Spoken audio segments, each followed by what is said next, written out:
자, 여러분 안녕하십니까? 이번 주는 제6과 큰 교사로부터 배우는 교훈들.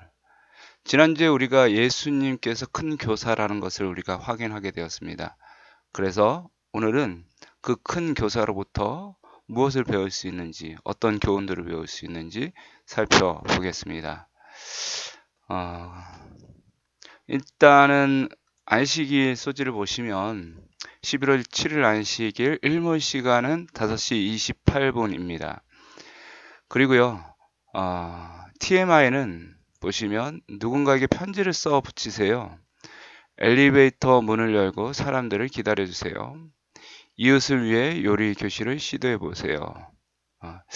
이거 두 개를 뭐 잘 못하실지라도 누군가에게 전화를 하고 편지를 써서 외롭지 않게 해주는 것은 저희가 할 수 있을 것 같습니다. 꼭 실천해 보시기 바랍니다.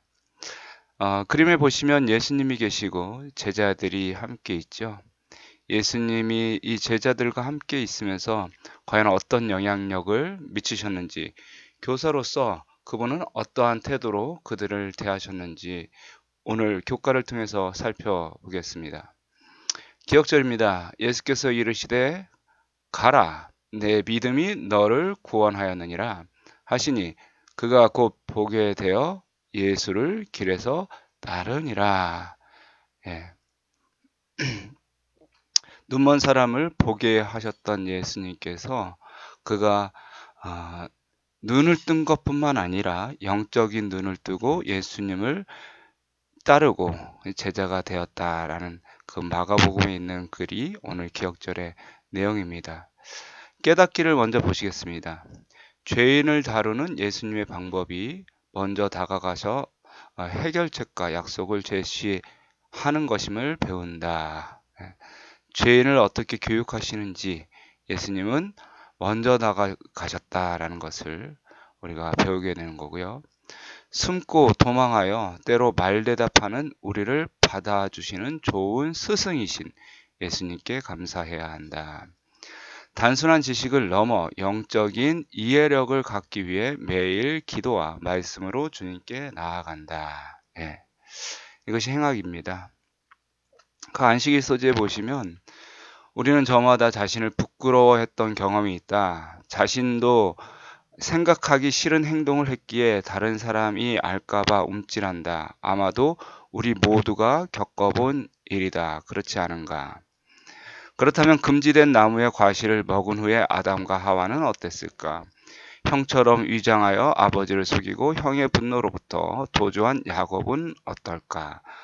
간음의 현장에서 붙잡힌 여인이 되었다고 생각해 보라. 다윗도 마찬가지다.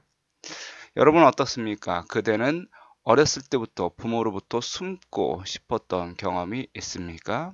예. 아이들을 위한 동화책에 전체적인 스토리는 다 기억은 나지 않지만 이런 예화가 있었습니다. 한 아이가 부모님 몰래 그의 지갑을 훔치다가 유리병을 깨뜨리고 그 깨뜨린 유리병에 발이 찔립니다. 부모님이 돌아오시기 전에 그것을 싹 치웠지만 그 찔린 발을 부모님께 숨기게 됩니다. 숨기다가 그것이 골마서 다리가 퉁퉁 붓게 됩니다. 결국 그 아이는 그것을 견디지 못하고 아예 어머니에게 말을 하게 됩니다. 결국 비밀을 숨기고 자기의 죄를 숨기면서 큰 고통을 당하게 되죠. 우리 예수님께서는 인간이 죄를 품고 있고 그것으로 말미암아 고통을 당하는 것을 참아보지 못하시기 때문에 주님께서 우리에게 먼저 다가오시고 또한 우리를 먼저 용서하심으로 우리가 주님께 나아올 수 있도록 기회를 허락하여 주셨습니다. 결론을 보시면 예수님은 가장 위대한 교사로 이 땅에 오셨습니다. 그분에게서 배우는 우리는 때로 숨고 도망하며 말씨름하는 죄인들이지만 그분은 부드럽게 다가와서 우리에게 해결책을 제시하시고 약속을 주십니다. 그분께 배우는 사람은 단순한 지식을 넘어 영적으로 심오한 이해력을 얻게 됩니다. 교과를 들어가기 전에 질문을 드리겠습니다. 비행 청소년을 교육하고 교정하는 데 있어서 가장 필요한 것은 과연 무엇일까요? 여러분, 법이 범죄한 청소년을 교정하고 바르게 인도할 수 있을까요? 그들에게 용기와 희망을 줄 수 있을까요? 변화될 수 있다고 그들을 공부시킬 수 있을까요? 결코 없습니다. 법은 범죄한 청소년을 낙인시킬 뿐입니다. 그래서 더 큰 범죄를 낳게 할 수밖에 없지요. 그렇다고 해서 그 비행 청소년, 범죄한 청소년들을 단순히 용서만 해서는 어떨까요?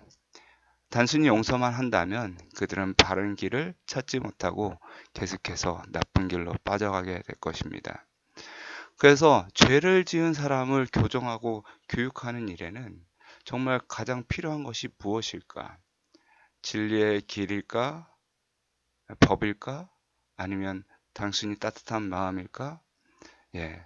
둘 다 필요한 것인데요. 그것을 어떻게 적용하느냐는 그것을 가르치는 사람의 품성에 있습니다. 예수님께서 죄 지은 인간들을 교육시키는 데 있어서 가장 중요한 품성을 우리에게 보여주셨습니다. 천정호 판사님은 소년범에 대해 관심을 갖는 사람이 되었습니다. 2010년부터 2018년까지 8년 동안 소년 재판을 맡으면서 소년들의 마음을 헤아리는 재판을 하게 됩니다.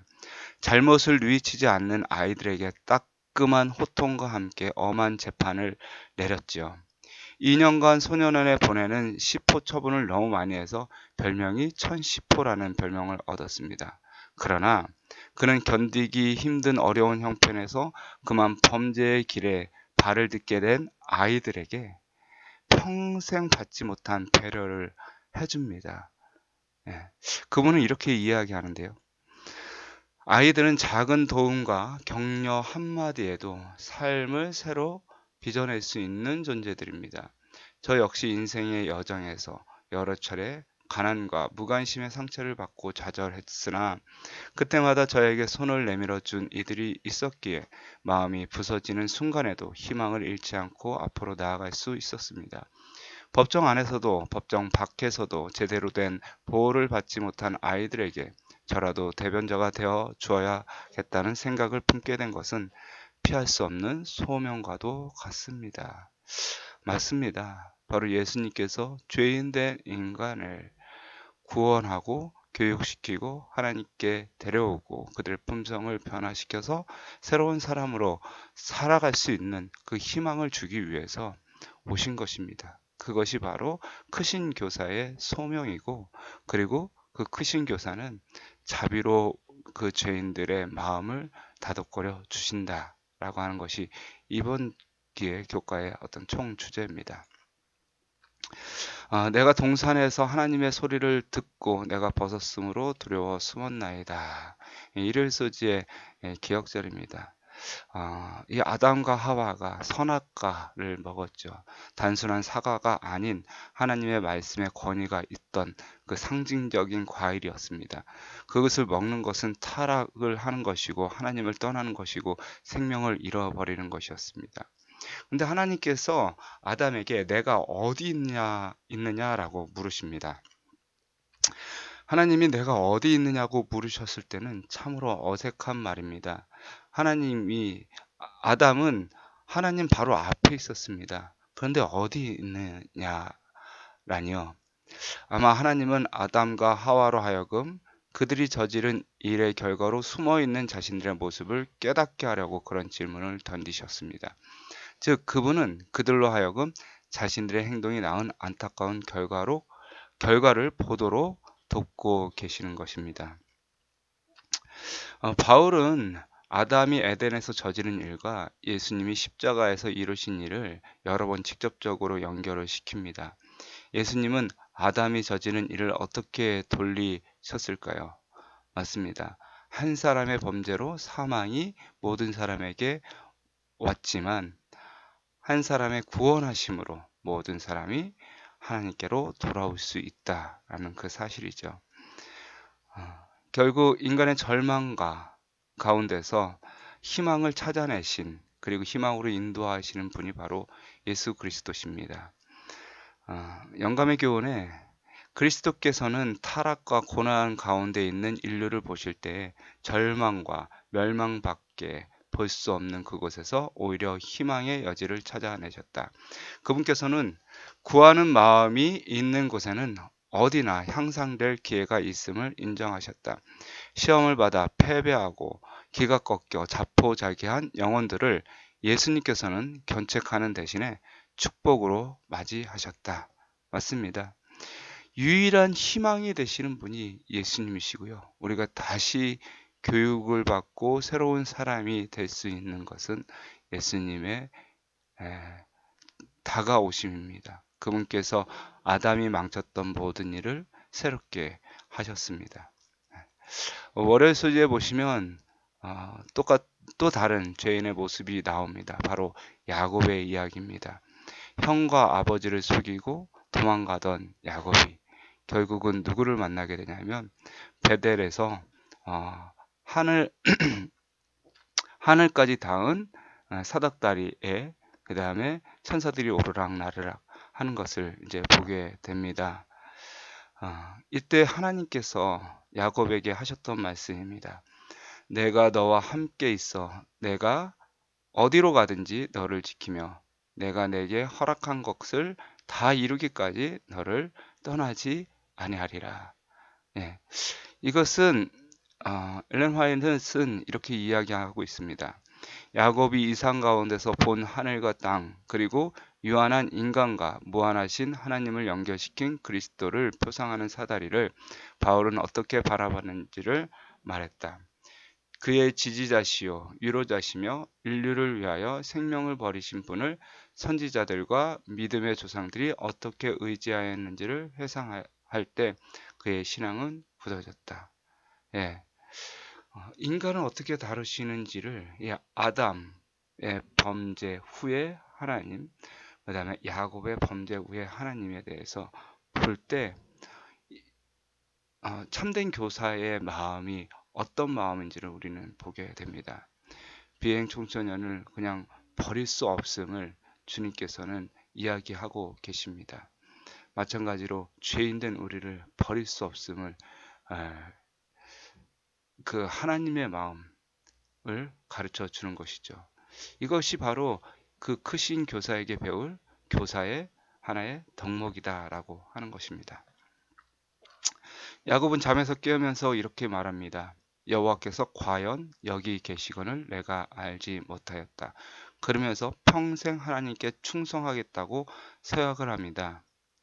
교훈에 보면 야곱은 아버지와 형을 속이는 끔찍한 잘못을 일으키고 도망하는 길이었지만 꿈을 통해 그리스도를 상징하는 사다리를 보고 하나님의 약속을 받았다.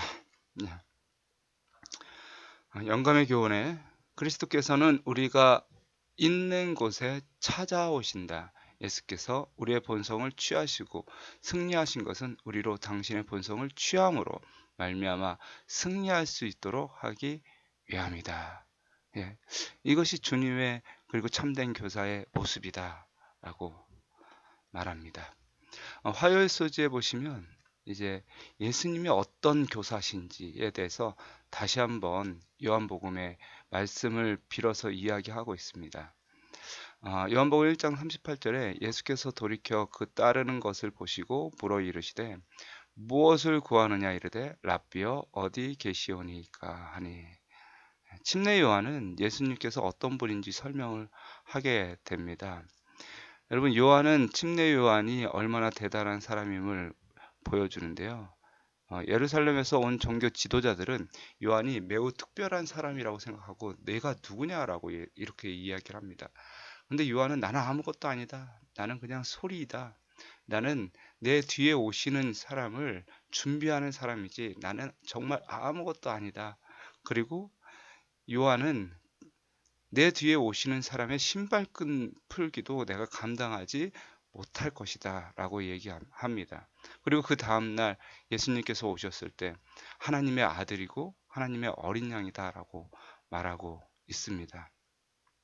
그러자 침례 요한 제자 2명이 예수님을 쫓아갑니다. 그러면서 무엇을 구하느냐라고 얘기했을 때 랍비여 어디 계시니까 라고 하면서 그를 스승으로 따르게 됩니다. 여러분, 우리가 예수님을 스승으로 따른다는 것은 한 성인을 따른다고 하는 것이 아닙니다. 예. 예수님께서는 위대한 교사지만 그분은 사실은 하나님이십니다. 예. 인간이 되신 하나님이시고 그 어떤 인간과 견질 수 없는 가장 위대한 교사로서 하나님께서 오신 것이죠. 화이트보이는 이전의 세상에 보지 못한 가장 위대한 교사라고 예수님을 소개하고 있습니다. 그러므로 우리가 주님께 배워야 될 것은 너무너무 많이 있습니다. 물론 그분의 자비하심과 은혜로우심을 배우게 되지만 우리는 예수님으로부터 하늘의 엄청난 소식들을 배우게 됩니다. 하늘의 모든 비밀과 지혜와 지식들을 배우게 됩니다. 왜냐하면 예수 그리스도께서 그 본체가 하늘에 있기 때문에 그렇습니다. 하늘로부터 오셨기 때문에 그렇습니다. 위대한 교사이신 그리스도에게 배운 제자들, 비록 학교에서 배우지는 못하였지만 그들은 자신들을 하나님께 바쳤고 하나님께서는 그들을 통하여 일하셨다. 그물을 가지고 일하다가 그리스도를 따르라는 부름을 받았던 제자들처럼 그들은 구주에게서 귀중한 교훈을 배웠다. 그들은 자신을 위대한 교사와 연결시켰고 그들이 성경에서 얻은 지식은 다른 사람들에게 그리스도에 관하여 이야기할 자격을 갖추게 하였다. 예, 우리는 엄청난 교사를 갖고 있습니다. 주님께서 함께하여 주시고요. 우리는 자비뿐만 아니라 하늘에 속한 모든 비밀들을 배울 수 있을 것입니다. 수요일 소재에 보시면 예수님이 왜 큰 교사인지에 대해서 다시 한번 설명하고 있습니다. 예수님은요, 단순히 겉으로 보이는 것을 끄집어내시는 분이 아니라 우리 속에 있는 것들을, 속에 있는 진심들을 끄집어내셔서 그것을 아름답게 보이시고 다듬어 주시고 그것으로 칭찬받게 하십니다. 교사는 무엇을 가르치는 것도 중요하지만 그 학생의 그 안에 있는 그 재능들 그리고 마음들을 발견해 주는 것이 매우 중요합니다. 그런데 이 예수님께서는 그것을 발견하는 데는 탁월하셨습니다. 마태복음 15장 24절에 나는 이스라엘의 집에 잃어버린 양 외에는 다른 데로 보내심을 받지 아니하였노라. 이 말씀은 가나안 출신 수로보니게 여인에게 했던 말씀입니다. 그녀는 그녀의 딸을 살려달라고 예수님께 왔습니다. 그랬더니 예수님께서 매몰차게 거절했습니다. 나는 이방 사람들이랑 상대를 하지 않아 라고 말입니다. 그랬더니 한 번만 봐달라고 저희를 구원하여 주십시오라고 다시 한번 애걸하면서 말을 합니다. 그랬더니 예수님이 아주 매몰차게 다시 대답하십니다. 자녀의 떡을 취하여 개들에게 던짐이 마땅하지 아니하느냐. 그녀는 예수님께서 그 말씀을 하셨을 때 기분이 나쁠 수도 있었습니다. 그리고 이 예수는 나를 받아줄 마음이 없구나 하면서 도망갈 수도 있었습니다. 근데 놀라운 일이 벌어지는 것은 그녀가 자신을 애완용 개로 취급하시는 하나님께 예수님의 그 말씀에 친근감을 느끼고 그것을 기회로 삼았습니다. 그러면서 이렇게 이야기합니다. 주여 올소이다마는 개들도 제 주인의 상에서 떨어지는 부스러기를 먹나이다. 이 여인이 얼마나 예수님과 깊은 관계 속에 있는지 보여주는 아주 중요한 단어입니다. 나는 개인이고 개고 당신은 주인입니다. 그러나 그러기에 나는 당신께 속해 있는 사람입니다. 그 말은 엄청난 설득력이 있었고요. 예수님은 그녀의 딸을 치유해 줍니다. 예수님께서 이렇게 대화를 해 주셨던 이유는 그녀의 마음속에 진실한 믿음을 꺼 보내주시기 위해서 그렇습니다. 그래서 예수님과 그녀의 관계가 얼마나 돈독했는지를 보여주기 위해서 예수님께서 그녀를 그렇게 대화를 하셨습니다. 교훈에 보면 큰 교사이신 예수님은 딸을 고쳐달라는 가나안 여인의 요청에 냉정한 반응을 보이셨지만 그녀로부터 믿음을 이끌어내는데 성공하셨다. 예, 정말 기가 막힌 선생님이십니다. 예수님은 우리가 때때로 무례하고 막무가내로 소원의 말씀을 드려도 우리의 기도를 들으시고 가장 좋은 방식으로 응답해 주십니다. 이 기도에 적혀 있는 내용인데요. 맞습니다. 참된 교사는요, 그 학생들이 이렇게 행동하고 저렇게 행동할지라도 그들의 장점을 볼 수 있고요. 그들이 가지고 있는 특성들을 끄집어내서 그걸 극대화해 줄 수 있는 분들이 바로 참된 교사죠. 예수님께서는 그것에 탁월하신 분이셨습니다. 또한 예수님께서는 어떤 분이었나요? 마태복음 13장 14절에 예수님께서 제자들에게 이런 얘기를 하십니다. 너희는 듣기는 들어도 깨닫지 못할 것이요 보기는 보아도 알지 못하리라. 네. 예수님께서 예루살렘으로 향하실 때 헤롯과 관원들은 예수님을 매우 위험한 사람으로 보고 죽이려고 했었습니다. 그들은 자신들의 특권과 그 다음에 권력으로 말미암아 예수님에 대해서 잘 알지 못하였고 그분의 사명을 무력화시키려고 계속해서 노력했습니다. 그들은 예수님의 참된 모습을 발견하지 못했습니다. 그런데 예수님께서는 제자들에게 너희는 내 모습을 잘 봐야 된다. 참된 모습을 봐라. 그리고 나에게서 배우라라고 말씀하십니다. 마가복음 8장에 보시면 예수님께서 맹인을 고치시는 장면이 나옵니다. 오늘 기억절 말씀처럼 바디메오가 예수님을 찾아와서 보기를 원합니다 했더니 예수님께서 그 바디메오의 눈을 뜨게 하십니다. 그런데요, 그것으로 끝난 것이 아니라 바디메오가 예수님의 제자가 되고 그리고 예수님의 모든 가르침을 배우게 됩니다. 예수님께서 우리에게 가르치려고 하시는 것은 단순히 이 육적인 삶에 대한 배움이 아닙니다.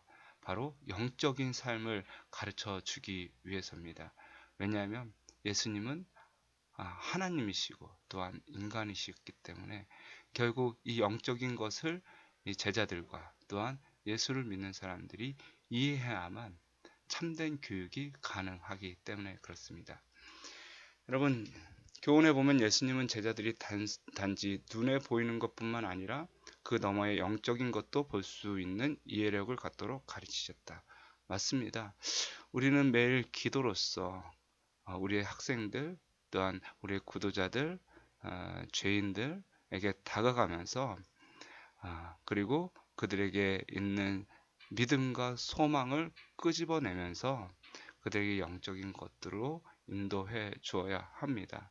주님께서 그렇게 했듯이 우리가 그렇게 할 때 주님께서는 우리와 함께 하여 주실 것입니다. 영감의 교훈에 보면 영적 이해력을 발전시키라 말씀을 연구함으로 매일 인간의 심령 가운데 큰 사업이 성취되어야만 한다. 우리들은 참된 신앙의 단순성을 배울 필요가 있다. 이러한 연구에는 분명한 대가가 따를 것이다. 영적 이해력의 결정적인 발전을 위하여 노력하자. 보배로운 말씀을 우리의 권고자로 삼자. 우리는 모든 순간마다 조심스럽게 행하며 그리스도와 밀접히 연합할 필요가 있다. 우리가 말씀을 매일 연구함으로써 우리의 심령에 하나님의 큰 사업들이 성취가 되어야 하고요. 영적인 이해력을 가져야만 예수 그리스도께로 인도할 수 있습니다.